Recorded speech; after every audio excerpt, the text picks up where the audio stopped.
Ladies and gentlemen, boys and girls, but corgis in particular, welcome. This is Tuesday, November 19th, 2013. This is Day and Night Daily number 654. And today, we're going to vaguely, approximately, roughly learn how to be a better gamer. Because we're in a good mood today, aren't we? Ooh, it's Tuesday. We got rid of our case of the Mondays. Cheers to you, Mondays. You douchebag. And in today's daily, we're going to take a look at some of Jaedong's Zerg vs. Terran, starting with one of the longer games that has a lot of difficult decisions. It was his... Oh, God, I'm so dumb. It was his semifinal game against Maru? I'm pretty sure it was his semifinal game against Maru. I can't remember if it was round of 8 or semifinal. All of BlizzCon was a feverish blur to me, and I casted it. I'm actually... Yeah, this is me. Like, here, I'm No, what am I? Yeah, I'm commentator. That's me. I commentated this game. I don't remember. Good. Did I commentate this game? I don't know. Listen, the important thing is that when I do an intro, I nail it. In today's daily, we're going to be examining this beautiful Zerg vs. Terran game from Jaedong, where we're going to see a lot of aggression, attacking, counterattacking out of the Zerg, rather than the usual passive play that most Zergs have become accustomed to. We're also going to see a swift 4-base setup. Ooh! Now, I lied because in the title I wrote mass expanding. It's not quite mass expanding, it's just a really fast fourth, which tends to be a theme of his play. And really fast fourth doesn't work well in titles, but mass expanding does. I would like to introduce you to the dirtiest method I have ever used to garner additional views. I mean, I could take off my chest and shave the dong in my chest hair, but here I am apologizing for mislabeling the amount of expansions up on the screen. So, with that in mind, I probably play too many video games, if that's my biggest concern. So let me drink this coffee, let me pet the cat a little bit. And let's give some announcements, now that we know what's going to be going on in the show. I'm going to the Red Bull Battlegrounds tomorrow. There will be no shows Wednesday, Thursday, and Friday. But don't worry, because tomorrow night at 8 p.m. Eastern, 5 p.m. Pacific, and 2 a.m. European Standard Time, I will be doing a live conference from the New York University's Esports Summit.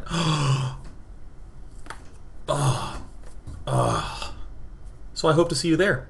I don't know how to tune in off the bat, but I've retweeted it several times. I'll see you there. And more importantly, on Saturday and Sunday will be the Red Bull Battlegrounds New York. Just released a sick video of Bomber in the hype zone, so you can totally check that out as well. Those times are over at day9.tv. You can see all the info on the calendar.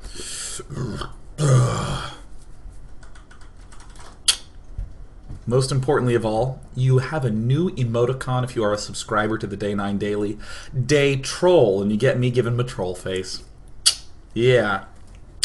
For any of you who did not know, there is the voluntary subscriber thing. I'm looking for the right noun. There's the voluntary subscriber program, there we go, where if you would like, you may donate $5 a month to the Day 9 Daily. In exchange, you get these fancy emoticons. You get some subscriber-exclusive gifts. We haven't had a lot of those lately, but in the past we've been giving away free game codes, little papercraft dolls, discounts to Jinx, 30% off, $30 or more. And given that Christmas is around the corner, I wouldn't be surprised if those were more coming up soon. And by that I mean I'm in charge of it, so ding! You also get to be part of the best chat in the world, the Day Nights. That truly is the highest value of all. If you would not like to subscribe or do not have the money, we still warmly welcome you. And no big deal, the important thing is that we have a good time. Forget all your other problems in life, because now it's time for the Daily, where we like to learn to be a better gamer. Ooh! Let's go into the game. Sound enabled, music enabled. Overlord enabled. I'm going to hit the play button, and I'm going to open this up. This is from the WCS World Finals. Oh yeah. Sorry, everyone in the chat is saying the funniest thing of all. Yeah, you get to be part of subscriber-only chat. That's the big one. best chat in the world. Because I didn't say that earlier, so it didn't make any sense. But that's fine. Let's go ahead and hop into this game and talk a little bit about what's going to make the dong so appealing in this game. Where the sound, I'd like to take a note, oops, the sound is in fact enabled. And you know what? Let's actually take some appreciation time. Which button is this? F9? Swarm campaign. Why do I not have some of the achievements? You know, I really do like the achievements in this. I mean, like, look at all of them. Achievements. You can actually see that I've gotten pretty much all of them. It's the mastery achievements. Now, any mastery achievement that was on hard, actually every single one of these mastery achievements I've done on brutal. Every single one, because it's not real mastery unless you're doing it on brutal. This is my most proud achievement in Heart of the Swarm. Where is it? It's the one in 14. Where is it? There was one of these. I can't remember. Where is it? I don't know. There was one of the levels you guys probably saw. It was beat the level in 15 minutes on hard. And I set it to brutal, and it was freaking impossible. Alright, we haven't talked about the game yet. And I swear to God we're gonna. If you're watching on YouTube, I'm so thrilled you skipped ahead. Let's do some literal content, literally. If you're watching live, you're having a blast, because the day nights are up in this chat. Ooh, who panders? Je pendre. I don't know how to say pander in French. So, on a map like Frost, let's analyze the map first and foremost. If we take a look at the mini-map, we note that the third bases are quite exposed. This one obviously has a little bit more space for us to defend, but for the Terran side of things, this is a little bit exposed. It has the 2 attack paths along either sides. This bottom one is quite exposed, has the frontal angle, and of course, you can be the backdoor man and swing in unexpected. Center of the map, quite open, lots of openness. The biggest consideration is, of course, the positions. Cross-map positions is going to be the most delightful spot to be in. We really kind of want that. Horizontal positions, I kind of like more, because we take, you know, this is a third, and then we can get progressively farther away from our opponent. Although traditionally the cross-mappedness is the safest in the opening. But I prefer the late-game safety of being in the horizontal positions. The big thing in the horizontal positions is this attack path up along the back door, and of course the direct path that locks out our watchtower vision. Ooh. Vertical positions, we pretty much are locked out of this base always. We only get 3 bases, and we have to go quite far away for our remaining bases. So we've analyzed the map. Let's talk about the themes that we're going to see from Jaedong. Incredible vision control, lots of attacking with his early units, and a fast 4th base, almost always. So as I like to say in the last game, Jaedong is not going to do anything too stupid. He's going to do a very normal opening. It's very easy to go a little bit hog wild and to say things like, oh my god, look at this great double gas on 9 build. But we're seeing Jaedong just go for the early expansion, sending in the Overlord. He wants to check to see if there are these horizontal positions first. Oh Jesus, the vertical positions. Whoopsie daisies. He's looking for vertical positions. If he doesn't see anything, he's going to probably expand here. But because he sees something, this SCV, he goes for extractor spawning pool. Very, very common on this map to go command center first. Jaedong didn't see a command center first, so he's going to avoid it. That was literally about that. And he loses his thing. Oh no. So we're going to see Jaedong do pretty normal stuff from the get-go. He's going to be getting his Zergling speed, pulling things out of gas. There's normal moves that you adjust for on big maps like this. Getting 4 queens. Everything seems pretty normal, doesn't it? So what would be the point of this starting game procedure? Again, 1, 2, 3, 4 on the queen count. So let's go ahead and take a look at the dong. and see what exceptional things he's doing. Already, we're starting to see some very clever Overlord placement. Broadly speaking, you don't set Overlords in the middle of nowhere, because it's way too easy to kill. You do against Terran before 10 minutes. 99.100% of Terrans are not going to be opening Marines. In fact, you know, let me just say this.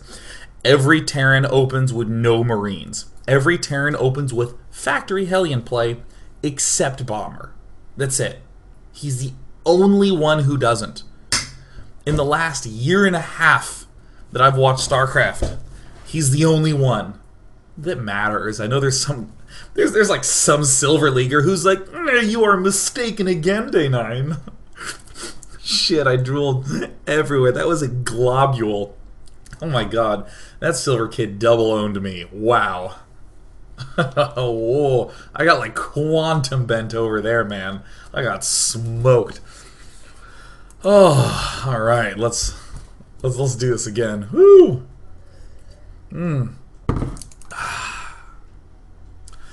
Against every Terran player, he's going to be opening Hellions, so Jaedong places these in a very Marine killable location, but great for dealing with Hellions.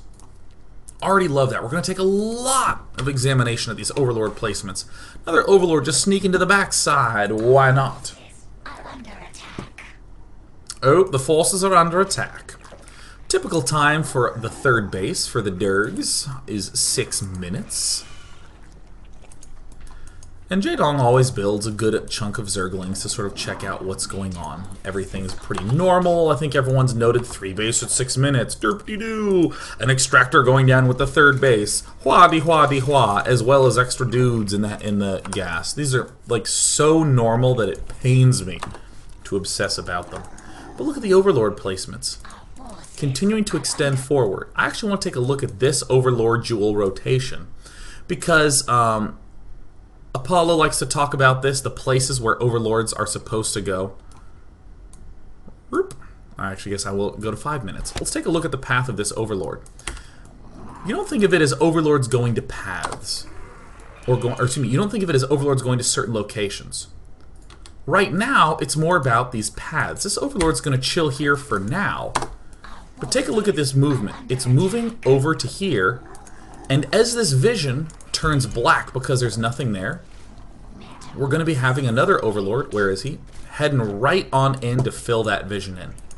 More Overlords moving forward over to this pit. Hopefully, maybe even jettisoning its way down to this bottom side. Overlord at the back as well. Look at this complete vision coverage that Jaedong's achieving with these Overlords. Queens are spreading forward. Oh, in fact, I'm trying to look at every Overlord that Jaedong has and see if there's anyone that's not in a core vision position. Nope, they all are. These are the only 2 that have just recently hatched, and they're going forward. So great. Jaedong's doing some stuff that most people never think to do, which is to scout out these back sides. Look at him checking there. Why would you check there? Why not, dude? If you have speed Zerglings, check the bases. You should always have a Zergling patrolling these bases. Always, always, always. So Jaedong is not sure quite what's going on. The double Evo chamber seems fine. The opening is really not what I wanted to focus on today. Oopsie daisies, I missed the Overlord speed timing because I was talking about the Overlords being built. A very slick little adjustment that we are seeing more and more and more out of players is the fast Overlord speed. Right around 7 minutes. Overlord speed before layer. This is going to allow Jaedong all the knowledge of what the Terran's doing. We've already seen Overlord placement be a key part of the early defense, and it's going to be a key part throughout. Overlord speed is going to allow us to get those key positions, to safely get those expansions, because we might not have Mutalisks to be able to defend the expos from drops. But if we have enough Overlords in position, we can easily thwart it by spotting it and moving into position in time. How I admire Jaedong. Alright, speeding things up, I really don't want to spend a lot of time in the opening stage. So, coming up in a moment, Jaedong steps in here, sees a whole bunch of Hellions. Obviously getting the layer and this sort of thing, but what I like a lot about what we're going to see out of Jaedong is in this situation, it's very easy to try to directly answer the Hellions. To say, ooh, I need roaches to be able to kill that. Or, oh, I need to flood Zerglings to be able to overwhelm that. Here's what I really admire about watching Jaedong play. He sets up the possibility of engaging those directly, but waits a very long time to see if he needs to. We saw him do this yesterday, in yesterday's daily, setting up all the prep, just sort of examining what his opponent was doing, and then going, well, I got the larva, so here comes the flood of what I need. So it's an easy way to not spend our larva to prepare against this. Jaedong, when he's up against the ropes against Terran players, does something that I see very few Zerg players do, which is to begin to add queens, of all things. I mean, the drones retreat. Roach Warren is actually in a wall-off position, and Jaedong will be canceling it in order to let the drones in. Zerglings are being produced, but then we start to see queens produced in a rather large amount. Jaedong tries to surround and actually doesn't do the most fantastic job and gets roasted, baby. The queens begin to pop out in larger numbers. We're going to begin to see some more pop out here. We also saw him do the same thing when he's up against Hellion Banshee. Just flooding queens. And look, there's a second queen coming up. Here's a Roach Warren that will complete. Look at the larva count. Larva count still at 8, has plenty of the possibility to transition. Look at the Overlord placement spread out every which way, so there's no surprises coming in. Queens can easily get into position. And look at that, drones! Wow. You know, most players would have gotten this Roach Warren ASAP and then built roaches with this larva to try to shove back these Hellions. But thanks to Overlord speed for vision, thanks to queens instead of roaches, Jaedong has saved the larva that he so desperately wanted to turn into drones. And now he's going to turn into drones. Now that he's seen, you know, this joker, this jobber is not going to be doing anything aggressive against me quite yet. And the instant the big attack dwindles, Jaedong goes for a swift expansion, which I think is just super tight. The tightest shit ever. So of course, with the Overlord speed, 10 minutes is the money timing. 10 minutes, 10 minutes, 10 minutes is the moneyest of money timings of all time to begin to scout the third. 10 minutes is when he will do a timing attack. It's when the Hellions have gone from an attacking thing to pulling back for defense. If he doesn't have a third at 10 minutes, feel happy. Ah, I see no third. We're seeing preparations go down. Oh, by the way, I see in chat from Flame Cyborg, there was a double Roach Warren. One of them was placed here as a wall off that got canceled. So if any of you saw the double Roach Warren, I can just show you in the building tabs. He didn't let the second one finish. There's no cheeky rush going on. Jaedong consistently builds extra Zerglings. These were the Zerglings that were built for defense. What are they being used for now? Attacking. Attacking, attacking, attacking. The last thing that Jaedong builds in any of this are roaches. Now, most people will think of the roaches as the defensive tool. How do I stay alive against the Blue Flame Hellions? Oh, I gotta build the roaches to stay alive. Oh no, now that I've built the roaches, what can I do with them? Get speed and attack. I've seen this a billion times, literally. What Jaedong's doing, on the other hand, is he says, alright, I'm building the Roach Warren in case I need to flood, in case you are doing something crazy like a 3-factory double reactor blue flame all in, which is a build. It's especially a build if you've been on the Korean server where people are like, oh, my Mass Hellion didn't work, I better go Mass Hellion. So here, what Jaedong's doing is instead he's saying, let me build a Roach Warren just in case Oh, no attack? Great. Mass drones, take another base. And if you went double factory, you know what you're probably low on? Defense. You're probably high on Hellions, low on defense, and that's exactly what we see. 8 Marines, 6 Hellions, 2 Widow Mines.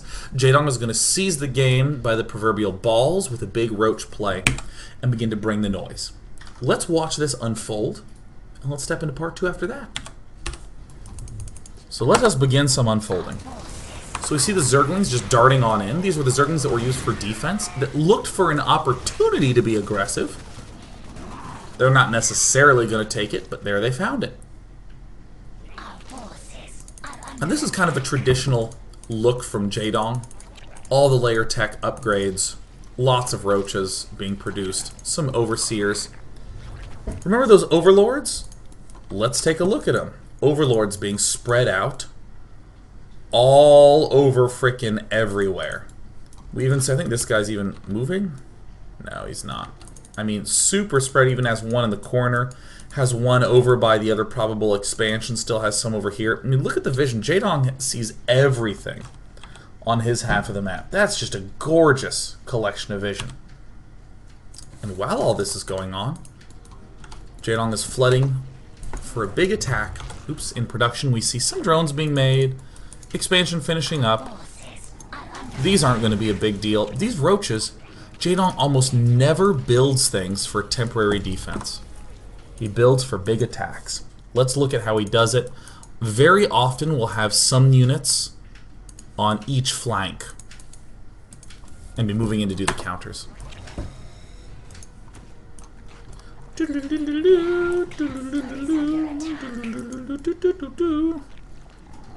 here's Jaedong just staying very active, moving around a lot, being very in his opponent's face, trying to claim up vision. More overlords moving down along the sides, and then the next big key piece, the banelings. We're going to watch this attack. This is just a big mid-game attack. I mean, there's no speciality to it. It's just, let's wait for 2-2 and wait for a bunch of our upgrades. Whoops, we see a window of opportunity. Go. This is one of the most common busts of all time. My opponent failed a big factory-based attack, like Blue Flame Hellions, or sometimes Hellion Thor pushes if your opponent is odd enough. Whatever it is, it's the factory tech that triggers a big roach bust because it's often hard to hold off.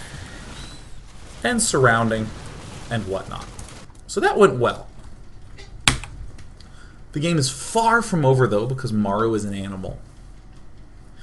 And what we're going to see in the future is Jaedong's continued aggression throughout the game. We're going to talk about why most Zergs halt up on the aggression for the rest of the game in part 2. But let's recap what we've seen in part 1. Pretty normal build. Beautiful Overlord placement. Beautiful vision collection by getting the Overlord speed at around 7 minutes. Using Queens for defense. Setting up the Roach War and as a just-in-case rainy day fund. But not building them to kill the Hellions. Building it just in case of the all-in, building Queens and using the vision just to position properly.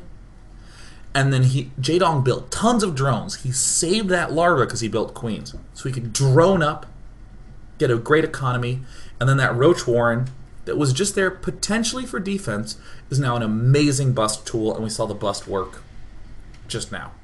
So when we come back in part 2, we'll talk about next steps. And also, I'm going to be eating a chicken pot pie.